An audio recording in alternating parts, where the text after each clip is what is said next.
हिंदवी स्वराज्याचे सरसंस्थापक छत्रपती शिवरायांना मानाचा मुजरा करतो।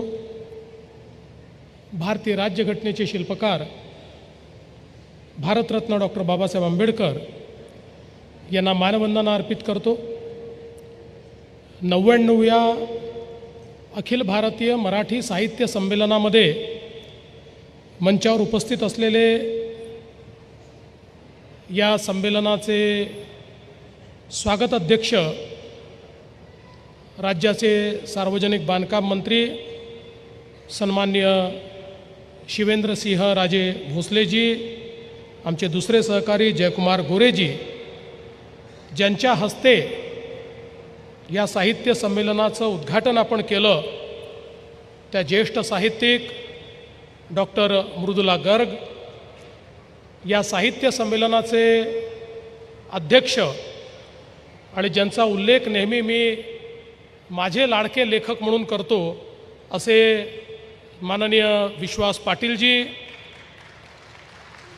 ज्यांनी आत्ताच आपल्याला मार्गदर्शन केलं, त्या 98व्या अखिल भारतीय मराठी साहित्य संमेलनाच्या अध्यक्षा डॉक्टर ताराबाई भवाळकर, मंचावर उपस्थित आमदार अतुलबाबा भोसले, आमदार मनोज घोरपडे, नगराध्यक्ष अमोल मोहिते, प्राध्यापक मिलिंद जोशी, श्री विनोद कुलकर्णी, श्री शिवाजीराव कदम, श्री गुरैया रेस्वामी, श्रीमती सुनीता राजे पवार, श्री नंदकुमार सावंत, श्री फारूक कुपर, श्री पलकुंडवार, श्री संतोष पाटील, श्रीमती याशनी नागराजन, श्री तुषार दोशी, श्री धैर्यशील कदम, मंचावरील सर्व मान्यवर आणि या ठिकाणी उपस्थित सर्व अतिशय रसिक असलेल्या मराठी भाषेवर प्रेम करणाऱ्या माझ्या सर्व माता भगिनी आणि बंधूंनो,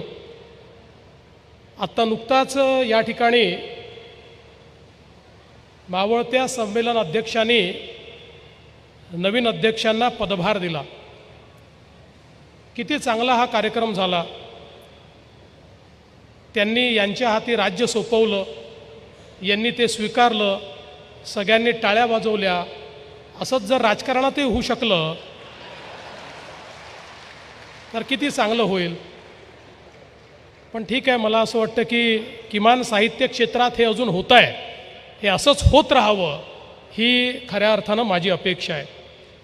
आज साहित्याच्या या महाकुंभामध्ये सर्व सारस्वतांना या ठिकाणी मी प्रणाम करतो। छत्रपती शिवरायांच्या आशीर्वादाने स्वराज्याची भूमी असलेल्या या सातारा नगरीमध्ये हे साहित्य संमेलन होत आहे, ही खरोखर अतिशय आनंदाची गोष्ट आहे। आपण सर्व लोक साहित्याचे सेवेकरी आहोत आणि हा सेवेचा भाग खऱ्या अर्थानं या साहित्य संमेलनाच्या निमित्ताने पुन्हा एकदा उजळून निघतो आणि आपल्या सर्वांना ही सेवा अविरत चालली पाहिजे अशा प्रकारची प्रेरणा ही या निमित्ताने आपल्याला पाहायला मिळते। खरं म्हणजे सातारा केवळ भौगोलिक प्रदेश नाही आहे, हा संगमाचा देखील प्रदेश आहे।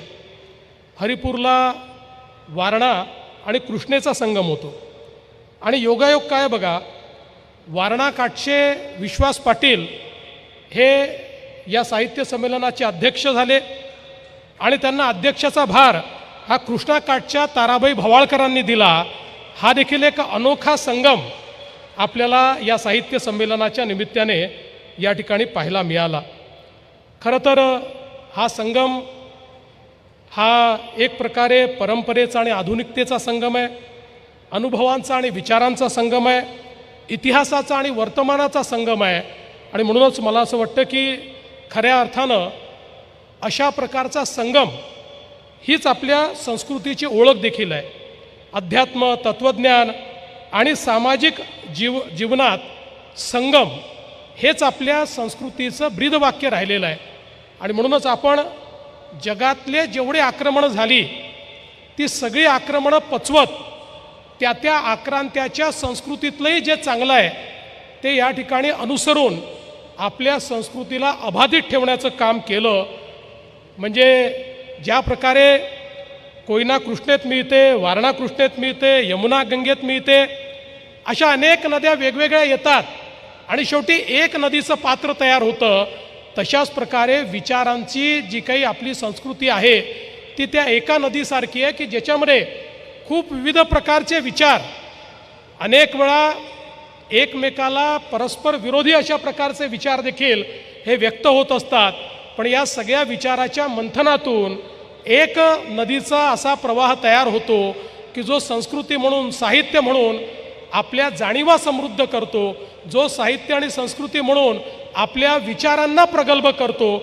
आणि म्हणूनच मला असं वाटतं की ही जी परंपरा आपल्या मराठी साहित्यानी, साहित्य संमेलनाने, मराठी भाषेंनी, मराठी भाषेतल्या सारस्वतांनी जपलेली आहे ती अत्यंत महत्त्वाची आहे, हे मात्र या ठिकाणी मला सांगितलं पाहिजे. साताऱ्याने सर्वाधिक म्हणजे 6 साहित्य संमेलनं भरवली आणि सर्वाधिक साहित्य संमेलनाचे अध्यक्ष देखील साताऱ्याने दिले. जवळपास मी ज्यावेळेस माहिती घेत होतो त्यावेळी 17 अध्यक्ष हे साताऱ्याने या ठिकाणी दिलेले आहेत. म्हणजे विक्रमही आहे आणि पराक्रमही आहे. आणि एकदा दुर्गाबाई भागवत असं म्हणाल्या होत्या इथल्या साताऱ्याच्या साहित्य संमेलनात की आशय आणि विषय या 2 भिन्न गोष्टी आहेत. त्यामुळे एका अर्थानं विक्रम हा विषय आहे आणि पराक्रम हा आशय आहे, हे जर मी म्हटलं तर मला असं वाटतं ते चुकीचं होणार नाही. आणि खऱ्या अर्थानं साताऱ्याचा संबंध हा साहित्य संमेलनाशी अतिशय ऐतिहासिक अशा काळांमध्ये राहिलेला आहे. आपल्याला माहिती आहे 50 वर्षापूर्वी जेव्हा आणीबाणी लागली होती त्यावेळी याच साताऱ्यामध्ये साहित्य संमेलन झालं होतं आणि दुर्गाबाई भागवत त्याच्या अध्यक्ष होत्या. आणि त्यावेळी आणीबाणीची निंदा करणारा ठराव त्या ठिकाणी झाला होता. आणि दुर्गाबाईंचं जे वाक्य होतं, साहित्याला नियमबद्ध करणे नुसते हास्यास्पद नाही तर धोकादायक देखील आहे. आणि हे वाक्य त्यावेळेचं एक अत्यंत प्रमुख वाक्य झालं होतं, ती हेडलाईन झाली होती. आणि मला असं वाटतं की जोपर्यंत आपल्या लोकशाहीमध्ये ही गोष्ट आपण लक्षात ठेवू, विचारांची अभिव्यक्ती, विचारांचं स्वातंत्र्य, साहित्य, परस्पर विरोधी विचार या सगळ्यांच्या अभिव्यक्तीचं स्वातंत्र्य जोपर्यंत आपण लोकशाहीमध्ये अबाधित ठेवू तोपर्यंत कोणी किती संविधानावर खतरा आहे म्हटलं, संविधान खतऱ्यात आहे म्हटलं तरी देखील हे संविधान इतकं मजबूत आहे की काही होऊ शकत नाही. विचारांचं जे स्वातंत्र्य या संविधानाने दिलं आहे ते कोणीच कधी त्या ठिकाणी त्याची गळचेपी करू शकत नाही, ते अबाधितच राहणार आहे. हे देखील आपण सगळ्यांनी या ठिकाणी लक्षात ठेवलं पाहिजे. आणि म्हणून मला असं वाटतं की खऱ्या अर्थानं या साहित्य संमेलनाच्या माध्यमातून आपल्या मराठी भाषेचा विषय देखील अत्यंत महत्त्वाचा आहे. आणि या ठिकाणी जे मत व्यक्त झालं की केवळ मराठीला अभिजात भाषा जाहीर करून त्या ठिकाणी आपल्याला थांबता येणार नाही.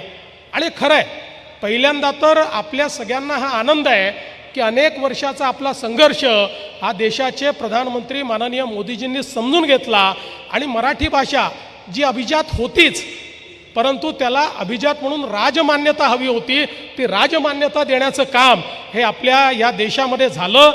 आता एक काम झालं आहे, आता दुसरं काम आपलं बाकी आहे. या राजमान्यतेचा उपयोग करून आपल्याला या मराठीला लोकमान्यता देखील त्या ठिकाणी सर्व भारतामध्ये मिळवून द्यायची आहे. आणि त्या दृष्टीने मला अतिशय आनंद आहे की मागच्या काळामध्ये 2-4 महिन्यापूर्वी JNU सारख्या दिल्लीच्या प्रतिष्ठित विद्यापीठामध्ये मराठी अध्यासन सुरू करण्याची संधी मला मिळाली. आणि मराठी भाषा अभिजात झाल्यानंतर दिल्लीमध्ये त्या ठिकाणी मराठीचं अध्यासन आणि त्याचं जे स्वागत त्या ठिकाणी झालं ते पाहून देखील मला अतिशय आनंद झाला. खरं तर एक मुद्दा सातत्याने या ठिकाणी येतोय की भाषा सक्तीची कुठली. मी या राज्याचा मुख्यमंत्री म्हणून सांगतो, महाराष्ट्रामध्ये फक्त आणि फक्त मराठी सक्तीची, इतर कुठली भाषा सक्तीची नाही, फक्त आणि फक्त मराठी सक्तीची. हा आता या त्रिभाषा सूत्रामध्ये इतर कुठली भाषा शिकली पाहिजे त्या संदर्भातही आमची भूमिका होती की या संदर्भात सगळ्या भारतीय भाषा त्यातली जी तुम्हाला शिकायची आहे ती तुम्ही शिका. आता प्रश्न या ठिकाणी एवढाच निर्माण झाला की कुठल्या वर्गापासून शिकलं पाहिजे. आता एक आमच्या महाविकास आघाडीच्या सरकारमधला एक अहवाल आमच्याकडे आला. त्या अहवालावर त्यांनी काही कारवाई केली होती. त्यात पहिलीपासून सक्तीची म्हटलं होतं, तेच आम्ही पुढे नेलं. पण त्याच्यानंतर अनेकांचं मत असं पडलं की पहिलीपासून सक्तीची योग्य नाही. मग कधीपासून करायची? सक्तीची तर करायचीच नाही, मग कधीपासून करायचं? भाषा कधी शिकवायची? तर या संदर्भात आता आपण नरेंद्र जाधवांची एक समिती तयार केलेली आहे. त्यांना सगळ्या क्षेत्रातल्या लोकांची, सगळ्या एक्सपर्टची, साहित्यिकांची चर्चा करायला सांगितलं आहे. आणि मला त्यांनी त्या ठिकाणी सांगितलं आहे की त्यांचा अहवाल अंतिम टप्प्यामध्ये आहे. तो अहवालही महाराष्ट्रासमोर मांडू आणि त्यानंतर त्या संदर्भात उचित निर्णय घेऊ. पण ही गोष्ट लक्षात ठेवा की महाराष्ट्रामध्ये सक्ती ही केवळ मराठीची असेल, इतर कुठल्याही गोष्टीची सक्ती नसेल. पण हे म्हणत असताना मला एका गोष्टीचं थोडं दुःख होतं, ते देखील मी मांडलं पाहिजे की एकीकडे आपण इंग्रजी, फ्रेंच, स्पॅनिश या परदेशी भाषांना पायघड्या घालतो. त्यांच्या संदर्भात मात्र आपली भूमिका अगदी स्वागताची असते, असली पाहिजे, काय हरकत नाही, आंतरराष्ट्रीय भाषा आहे. पण विदेशी भाषांना पायघड्या घालायच्या आणि इतर भारतीय भाषांना मात्र त्या ठिकाणी विरोध करायचा, ही देखील मला असं वाटतं वृत्ती योग्य नाही आहे. सर्व भाषांचा सन्मान झाला पाहिजे, स्वभाषेचा सन्मान अधिक झाला पाहिजे, मातृभाषा ही अधिक सन्मानित झाली पाहिजे. ही भूमिका खऱ्या अर्थानं आमची सरकारची भूमिका या निमित्ताने आहे आणि तीच भूमिका यापुढे देखील आमची असणार आहे. आणि म्हणून आपल्याला माहिती आहे, खरं म्हणजे आपल्या महाराष्ट्राचा जो आत्मा गोविंदग्रजांनी सांगितला आहे, राकट देशा, कणखर देशा, दगडांच्या देशा, नाजूक देशा, कोमल देशा, फुलांच्याही देशा, अशा प्रकारचा आपला महाराष्ट्र आहे की ज्या महाराष्ट्रामध्ये सर्व प्रकारच्या वृत्ती, प्रवृत्ती, विचार अशा सगळ्या गोष्टी या एकत्रितपणे नांदतात. आणि मला असं वाटतं की प्रत्येक व्यक्ती आपला विचार हा ठामपणे या ठिकाणी मांडतो आणि त्यातनं एक विचार मंथन होत असतं. आज मला अतिशय आनंद आहे की या अखिल भारतीय साहित्य संमेलनाचं अध्यक्षपद हे विश्वास पाटील यांच्यासारख्या एका अतिशय चांगल्या साहित्यिकाला, की ज्यांनी खूप विचार प्रवर्तक आणि मोठ्या प्रमाणात संशोधन करून आपलं साहित्य लिहिलेलं आहे. आणि खऱ्या अर्थानं मी तर यापूर्वीही माझ्या अनेक मुलाखतीमध्ये सांगितलेलं आहे की ते माझे अतिशय आवडते लेखक आहेत. कारण ज्या वयामध्ये मी त्यांचं पानिपत वाचलं आणि त्याचा एक मोठा परिणाम हा माझ्याही जे काही इतिहासाची समज होती त्या समजुतीवर हा मोठ्या प्रमाणात त्या ठिकाणी झाला होता. आणि मला असं वाटतं की अशा प्रकारचे एक अतिशय सिद्धहस्त लेखक, एक साहित्यिक, एक संशोधक की ज्यांनी या ठिकाणी त्यांची पुस्तकंही बघा, त्यांनी पानिपत हे मराठी मातीला अर्पण केलं, त्यांनी महानायक हे आपल्या गुरूंना आणि गुरुजनांना त्या ठिकाणी खऱ्या अर्थानं ते अर्पित केलं. अशा प्रकारचा एक मोठा विचार ज्यांच्या ठायी आहे. आपल्याला माहिती आहे की ज्ञानेश्वर माऊलींनी देखील ज्ञानेश्वरीचं श्रेय हे आपल्या गुरूंना त्या ठिकाणी दिलेलं होतं. त्यामुळे तोच विचार हा पुढे नेण्याचं काम ते करतायत. खरं म्हणजे आमच्या मराठी साहित्यामध्ये, मराठी साहित्याला सर्वाधिक समृद्ध जर कोणी केलं असेल तर ते आमच्या वारकरी साहित्याने केलं आहे, आमच्या वारकरी विचारांनी केलं आहे, आमच्या वारकरी संप्रदायानं, आमच्या संतांनी या मराठीला खूप मोठ्या प्रमाणात त्या ठिकाणी समृद्ध केलं आहे. आणि म्हणूनच मला असं वाटतं की ही जी काही आमची मराठी आहे ही जोडणारी भाषा आहे. आम्ही मराठी आहोत म्हणून एकजूट आहोत, आमच्या मराठीमध्ये वैविध्य आहे. आणि मला असं वाटतं की ही जी काही आपली संत साहित्य आहे, या संत साहित्याने मराठी जनांना एकत्रित करण्याचा एक मोठं कार्य केलं आहे. कारण ज्या काळामध्ये आमच्या या संपूर्ण मराठी मुलखामध्ये आम्ही छोट्या छोट्या गोष्टींवर, जाती पाती धर्मावर विभाजित होतो, भाषांवर विभाजित होतो किंवा छोट्या छोट्या गोष्टींवर विभाजित होतो, त्यावेळी या सगळ्या संतांनी आम्हाला एकत्रित करण्याचं काम केलं. ज्ञानेश्वर माऊलींनी संस्कृतमधलं तत्त्वज्ञान हे मराठीमध्ये आपल्याला सोपं करून सांगितलं. संत नामदेवांनी भक्तीला एक सामाजिक आशय दिला. संत एकनाथांनी आपल्याला समन्वय शिकवला. जगद्गुरू तुकाराम माऊलींनी अन्यायाविरुद्ध आपल्याला निर्भीड अशा प्रकारचे शब्द दिले. संत चोखामेळा, जनाबाई, सोराबाई यांनी अध्यात्म हे ग्रंथात नाही तर ते जगण्यात आहे असा संदेश आपल्याला दिला. आणि म्हणूनच खऱ्या अर्थानं मराठी ही केवळ भक्तीची भाषा नाही आहे, तर ती मानवी मूल्यांची भाषा आहे. आणि म्हणूनच एवढं मोठं साहित्य हे सातत्याने या ठिकाणी मराठीमध्ये तयार होत असतं. आणि तुकाराम महाराजांनी आपल्याला हे देखील सांगितलं आहे, शब्देची स्वर्ग नरक दाविती. शब्दात एवढी शक्ती आहे की शब्द हे आपल्या जीवनाचा स्वर्गही करू शकतो आणि आपल्या जीवनाला त्या ठिकाणी नरकातही घालू शकतो. आणि खऱ्या अर्थानं मराठीचा अभिमान तर आपल्याला कोणी शिकवला असेल तर आत्ताच ताराबाईंनी सांगितलं, तो आपल्याला छत्रपती शिवरायांनी शिकवला आहे की ज्या काळामध्ये स्वराज्याची निर्मिती झाली त्यावेळी स्वराज्य, स्वधर्म, स्वभाषा या सगळ्या गोष्टीचा जाज्वल्य अभिमान हा छत्रपती शिवरायांनी आपल्याला शिकवला. आणि हा अभिमान शिकवत असताना त्यावेळी जे आक्रमण मराठीवर झालं होतं ते आक्रमण दूर करण्याकरता खऱ्या अर्थानं एक अत्यंत महत्त्वाचा राजव्यवहार कोश हा छत्रपती शिवाजी महाराजांनी तयार केला. ज्या व्यवहार कोशाने फारसी किंवा अरबी असे जे शब्द आमच्या मराठीमध्ये शिरले होते ते शब्द बाजूला करून एक प्रमाण अशा प्रकारच्या मराठीचा राजव्यवहार कोश हा छत्रपती शिवरायांनी आपल्याला दिला. त्यामुळे हा जो काही मराठीचा अभिमान छत्रपती शिवरायांनी आपल्याला दिलेला आहे तो आपण कधी विसरू शकत नाही. आणि त्यानंतर अनेक मराठीच्या सारस्वतांनी या मराठीला फुलवण्याचं काम केलं. आणि म्हणूनच मला असं वाटतं की आज हा अभिमान जोपर्यंत चंद्र आणि सूर्य आहे तोपर्यंत आपला अभिमान अशाच प्रकारे कायम राहील आणि मराठीची सेवा आपण करत राहू. आणि मी निश्चितपणे सांगू इच्छितो की या सगळ्या कामामध्ये साहित्यिकांचे कार्यच आहे की समाजाला दिशा देणं. साहित्याची निर्मिती ही मनोरंजनाकरता नाही आहे.